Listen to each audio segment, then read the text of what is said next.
The BRP Malapascua, a Philippine Coast Guard vessel, speeds through the tense waters of the South China Sea. Its mission resupply Filipino Marines on the rusting BRP Sierra Madre, a symbol of Philippine sovereignty at Second Thomas Shoal. But Chinese Coast Guard ships appear, larger and more aggressive, intent on blocking the mission. Sirens blare.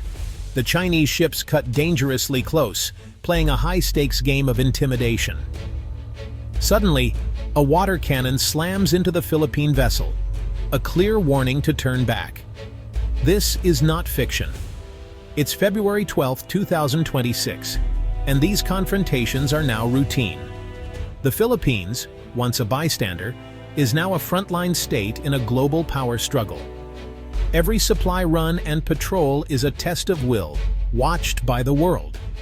The stakes: international law, freedom of navigation, and the balance of power in Asia. For Filipino sailors, it's about national pride and survival. For the US, it's a test of its commitment to its oldest Asian ally. For China, it's a step toward regional dominance. The calm sea hides a turbulent conflict that could reshape the Indo-Pacific. The world is watching as these tense standoffs escalate. The outcome here could determine the future of the region. The Philippines stands at the center of a contest between superpowers. The risks are real, and the consequences global. In these contested waters, every move matters. The South China Sea is now the world's most dangerous flashpoint. China's actions at Second Thomas Shoal are part of a broader strategy to dominate the South China Sea. Despite a 2016 international tribunal ruling against its sweeping 9-line claim, Beijing presses on. China has built artificial islands in the Spratlys, transforming reefs into military outposts with runways, radars, and ports. These unsinkable aircraft carriers let China project power deep into the Pacific, threatening neighbors' sovereignty and global trade. Chinese Coast Guard and maritime militia harass rivals, pushing Filipino fishermen out and halting oil and gas projects. It's a slow, creeping invasion. Territory and resources seized without firing a shot. China's goal: control the sea's riches and rewrite the rules of the region.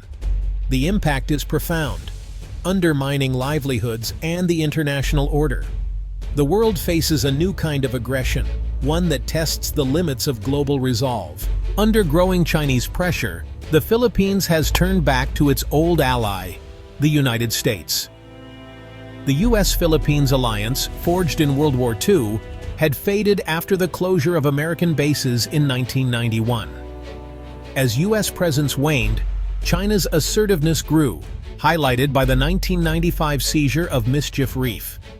Realizing its vulnerability, Manila renewed military ties with Washington, culminating in the Visiting Forces Agreement. The real shift came under President Marcos Jr., who reversed pro-Beijing policies and reaffirmed the U.S. alliance. Washington responded, seeing the Philippines as a linchpin in its Indo-Pacific strategy. Joint military drills like Balikatan have expanded, signaling a reborn partnership. The alliance is now more relevant than ever, directly countering China's rise.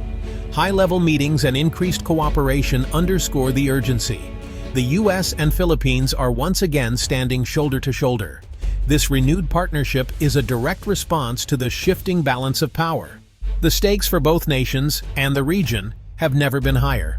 The Philippines' strategic value is all about geography. It sits astride the South China Sea, a vital artery for global trade. As part of the first island chain, the archipelago is a natural barrier to Chinese expansion into the Pacific. Control or access to the Philippines would let China break out, threatening the regional balance. The northern islands are just miles from Taiwan, making the Philippines crucial in any Taiwan contingency. For the U.S., bases here offer surveillance and rapid response options. The country's ports and airfields are invaluable for power projection.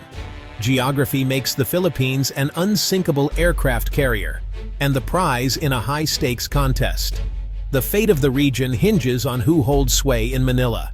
The U.S.-Philippines alliance is now defined by real military cooperation.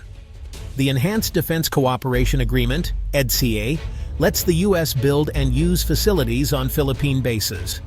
In 2023, EDCA sites expanded from 5 to 9, giving the U.S. a more flexible, resilient presence. The U.S. is investing in infrastructure, directly upgrading the underfunded Philippine military. American forces deter aggression. An attack on a shared site risks U.S. involvement. Joint training, like the massive Balikatan exercises, boosts interoperability and readiness. U.S. intelligence and surveillance help Manila monitor its vast maritime territory. This partnership gives the Philippines tools to defend itself, while giving the U.S. strategic access. It's a two-way street: security for Manila, a foothold for Washington. Together, they're building a credible deterrent against any threat. The U.S. military's return brings both hope and concern to Philippine communities. New EDCA sites mean jobs and economic activity, but also revive memories of past social tensions. The government stresses partnership and Philippine control over all facilities. For the armed forces of the Philippines, U.S. support is a morale boost. Filipino troops, once outmatched, now train with modern equipment and tactics. Confidence is rising. Crews are more assertive in confronting Chinese harassment. The alliance gives the AFP new purpose and the belief they can defend their sovereignty. The U.S.-Philippines relationship is rooted in a complex history. After World War II, the Mutual Defense Treaty cemented their alliance. U.S. bases brought security and economic benefits, but also stirred nationalist resentment. The 1991 closure of U.S. bases marked a break, but China's 1995 seizure of Mischief Reef exposed Manila's vulnerability. Without U.S. deterrence, the Philippines faced growing Chinese pressure. This turning point led to a gradual, sometimes reluctant, return to partnership. Today's alliance is shaped by these lessons. Security cannot be taken for granted. The past haunts the present, driving Manila and Washington closer together. History's shadow looms over every decision in the region. The 2023 expansion of EDCA sites was a strategic masterstroke. New bases in northern Luzon face Taiwan, giving the U.S. and Philippines a front-row seat to any Taiwan crisis.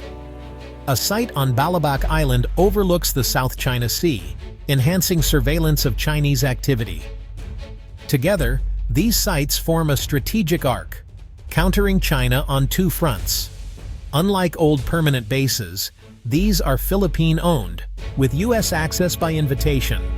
This lily pad model disperses forces, making them harder to target and quicker to respond. Beijing has condemned the expansion, warning Manila of entanglement in conflict. But for the Philippines, daily Chinese aggression makes EDCA a necessity. The new strategy is about resilience, flexibility, and deterrence. Manila is making clear. It will not stand alone. The U.S.-Philippines alliance is reshaping Indo-Pacific security. The goal: deter conflict, not provoke it, and uphold international law. Securing the South China Sea protects global trade and regional prosperity. For the Philippines, it means a chance to develop its economy and resources, free from intimidation. The alliance is a test of whether rules or raw power will define Asia's future. By standing together, Washington and Manila defend more than territory. They defend a vision of a free, open Indo-Pacific. The outcome here will echo across the world. The future of Asia may be decided in these contested waters.